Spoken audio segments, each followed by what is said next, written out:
Welcome back to the podcast. This week, I have the honor of interviewing Miss Kim Demmon of Today's Creative Life, the blog.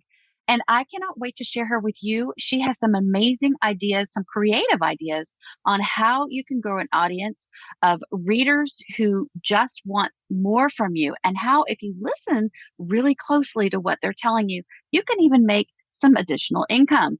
So tune in, listen up, and let's hear from my friend Kim Demmon.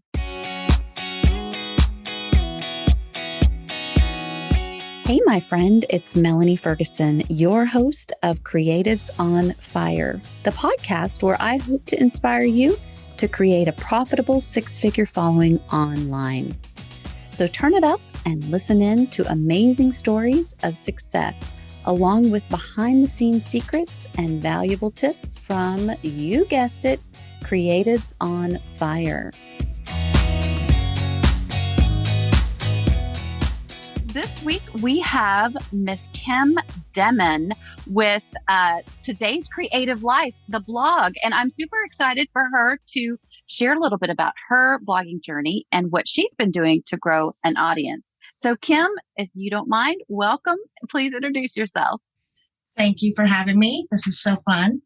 I am Kim Demmon, and I run the blog Today's Creative Life, which I started as a hobby back in 2007, I think, maybe 2006. And it just kind of took its own course and created a full-time career for myself. And it's just all about leading a creative lifestyle. Awesome. So when you first started out, did you ever think you wanted to be a blogger when you grew up, or what? How did that go? No, not at all. In fact, when blogs first started, I thought, why would people want to just put their thoughts out for anyone to read? It just felt really invasive to me. And as, it kind of evolved a little bit, because this was, really early on, I was really into scrapbooking and crafting at the time. And I loved and decorating, and I loved reading blogs that were creative like that, where they were doing crafts and decorating. And I had a hard time finding blogs to read. And because back then there wasn't even Twitter then. And I'm sure maybe Facebook had started, but I don't even think I was on Facebook yet, if it was then. But so I wanted a site that I could just go to and have a list of all these creative blogs in different categories so that I could visit them. And since there wasn't such thing, that's how I started my blog. And it was called Today's Creative Blog back then. And I would feature a creative blog every day. And that was before there were ways we were supposed to write. There was no keyword or keyword search or SEO stuff, or, there was no structure. And you just would use other people's photos and recipes. Nobody cared. Everyone was excited to be featured. And so it just boomed. People were clamoring to be featured on my website. I had all this traffic. And then as the industry evolved, brands started coming to me, and I was kind of labeled as this DIY craft decor expert, which I never, ever, ever, ever considered myself an expert in any of those things. And now people wanted to hire me, and I didn't even know how to take pictures, take photos. That was back, we were still using Flash. I mean, it was just crazy. So I had to come up to speed really quickly with, a fancy pants camera, and, so that fake it till you make it really applied. And a lot of my friends who had been already showing their own stuff and photographing, they brought me up to speed really quickly. So yeah, I was featuring other people. I wasn't creating my own content as far as, the content that I was covering. I was just creating content from other people. So yeah, I love that. That's how it started. And yeah. That is so interesting. So a lot of people just assume that they need to start out with, creating and coming up with their own, but you actually took a different route, which was featuring other creators, which is very unique and very exciting. Right, which at the time was very acceptable and very sought after. People wanted to be featured. I mean, I literally would have hundreds of emails a day wanting people to feature them. because I would focus on them the entire post and show different DIYs or recipes. And nobody cared if I used their photos. Nobody cared if I posted a full recipe, which you couldn't get away with that now at all with copyright laws, and people get a little more stingy, and understandably. So my site would not work today as it was, but it definitely was the springboard into the evolution of blogging. Got it. And so when you started getting a little traction and you noticed you were getting some subscribers, was there anything that you did at that point to foster the continued growth once it kind of started pivoting out of the featured posts? I just always tried to stay very authentic, and would always try to figure out, like, well, what would I enjoy? I tried to stay very, I don't know if humble is the right word, because also at that time is like, no, probably 2011 through 2014 is when you really saw bloggers making careers, creating a brand. I remember someone said, well, you need to create a brand. And I'm like, brand? What are you talking about? Which now, looking back, I'm like, yeah, duh. Nobody had logos. So they were kind of evolving into creating these brands. And some were seeing great success, and some who didn't get on that conveyor belt of following the trend just kind of fluttered away and couldn't keep up. But the flip side of that is a lot of them that were seeing this great success, you also saw them kind of change their personality, their direction, which it's not necessarily a bad thing, because if that's what they were building their business on. But I also didn't like how it made me feel if suddenly I was creating this whole new persona. I wanted to still be me and continue to give information and projects that I enjoyed and that other people would enjoy. So yeah, it gets muddy when then all of a sudden you have to start looking at, like, well, what are the trends? You shouldn't be posting cornbread in July or whatever. It's just like, I hate those rules. I like to post what I'm inspired by. And sometimes the beast of the industry, if you're really following what's best for your site, it doesn't want you have to, there's a balance. So I agree. So basically you stayed true to yourself, which helped you attract your perfect readers. Is this what I'm understanding? Okay. Yes. And so when you started seeing that you were getting close to the 100,000 and climbing on social media and all your outlets, what did you do to make sure that it continued to grow? I think I really started focusing more on the technical side, because, when I started, like I said, there was no SEO, search engine optimization. There were no keywords to follow. There wasn't a structured way to write our blog posts. So I started focusing more on that so that my posts would be seen more by Google, that Google would consider me an expert in certain things, or an authority.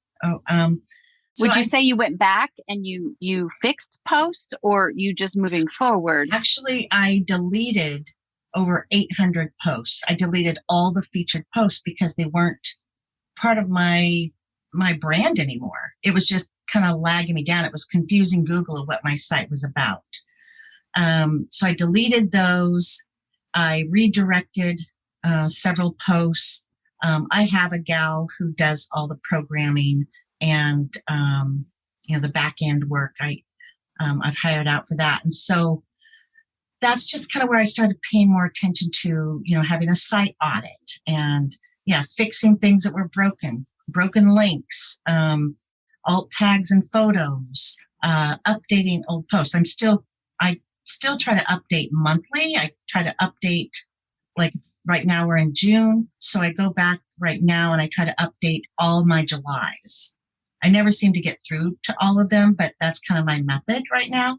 But yeah, I think you just kind of have to tweak your site to reflect what your site is about, evolve.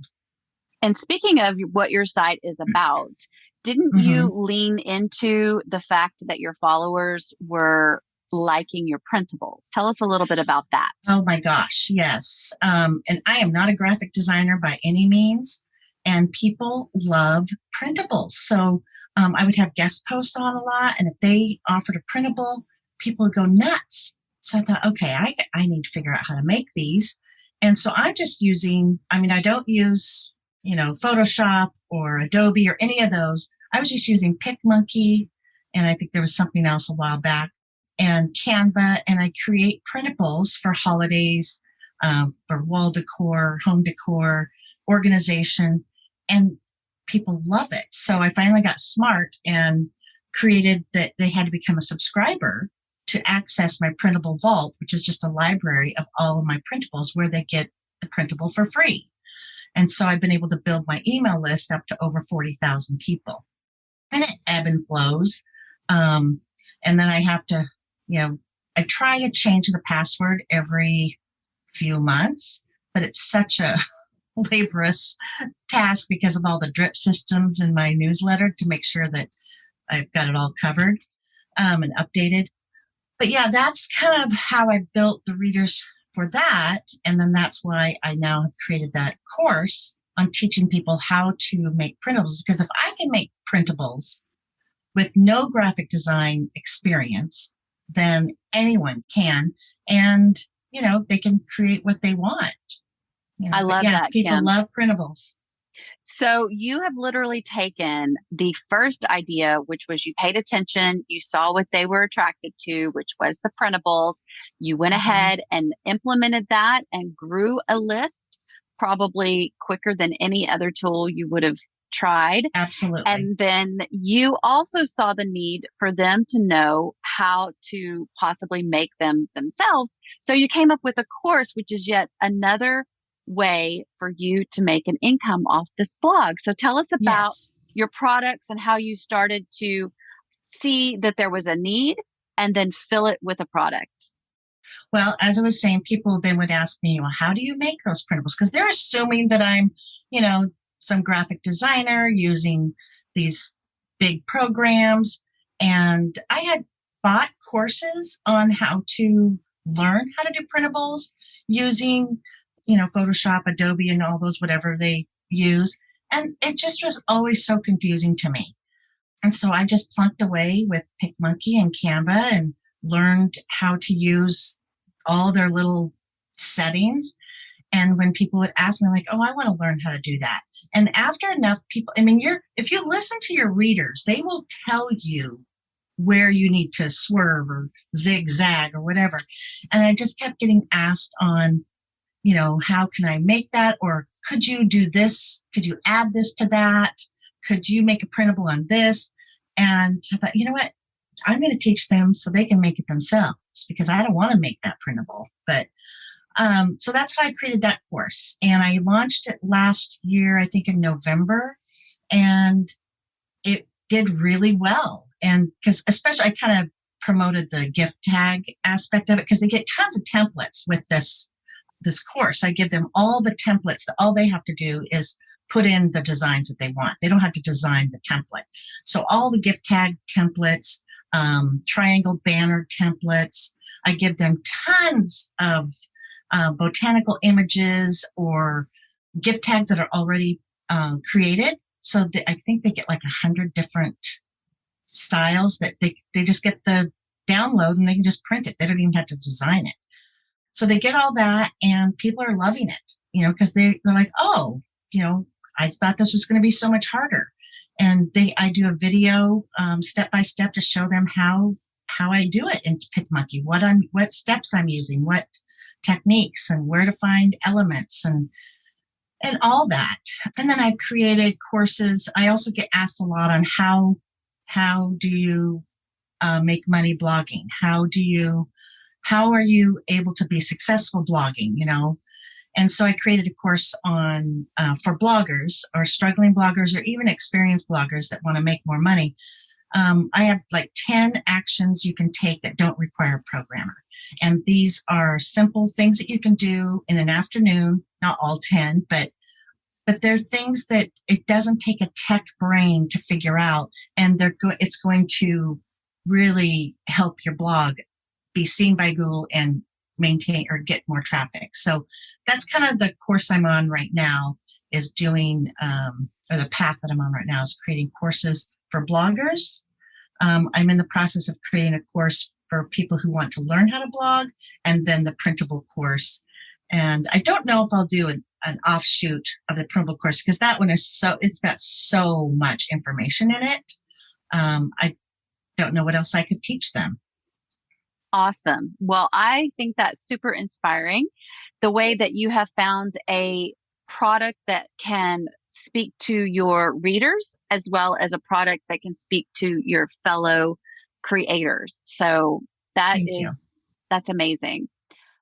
So Kim, let me ask you, what advice would you give yourself back when you started, knowing what you know today about blogging? Oh my gosh. I think knowing what I know now, I would focus on branding, getting some nice photos taken, get your colors figured out, get a simple logo that can grow with you. Choose a domain name that makes sense. That, a lot of times people pick a domain name of, a girlfriend of mine who no longer blogs, back in the day, she had a blog called Crap I've Made, which was hilarious.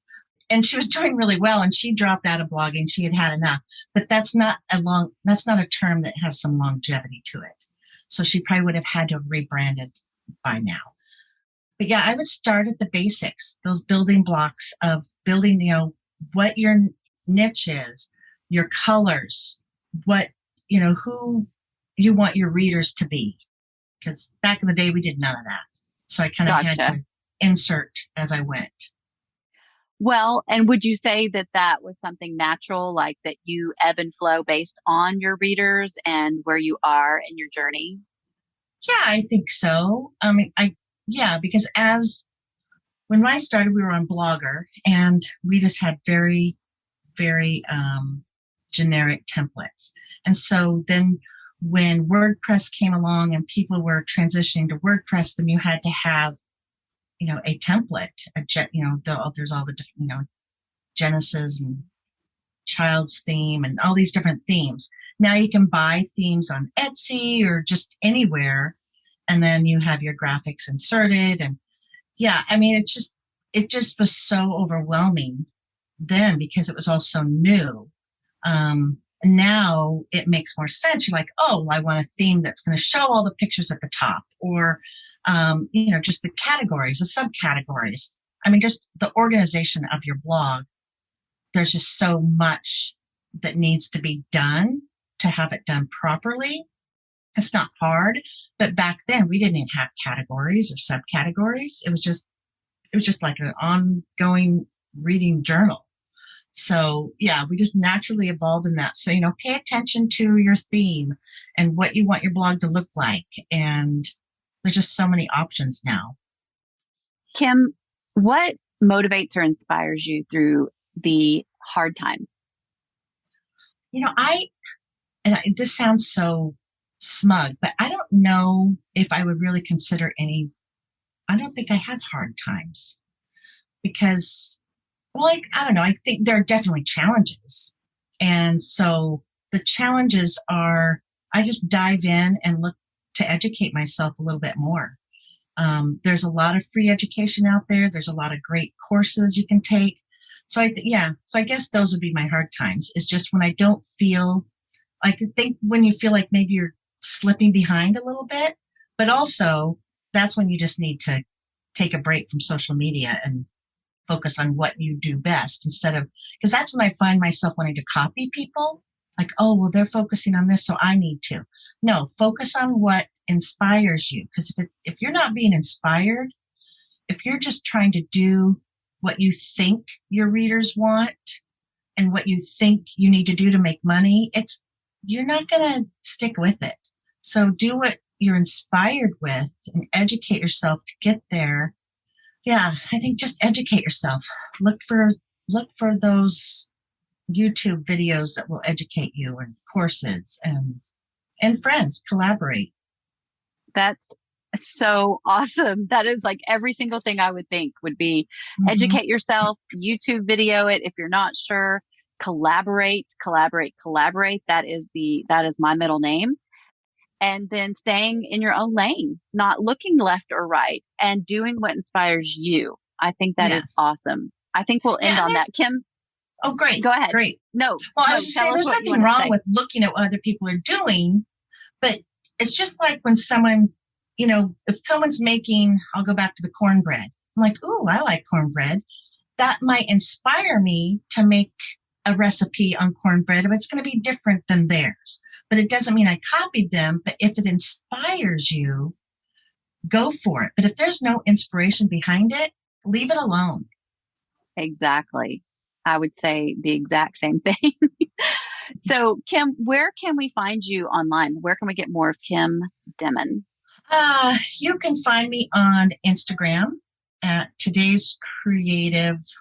I don't know if it's just Today's Creative or it's Today's Creative Life. I think it's Today's Creative Life. On Pinterest, I'm Today's Creative, I believe. That's another thing. Don't choose a name that's so long that the tags won't take your whole name.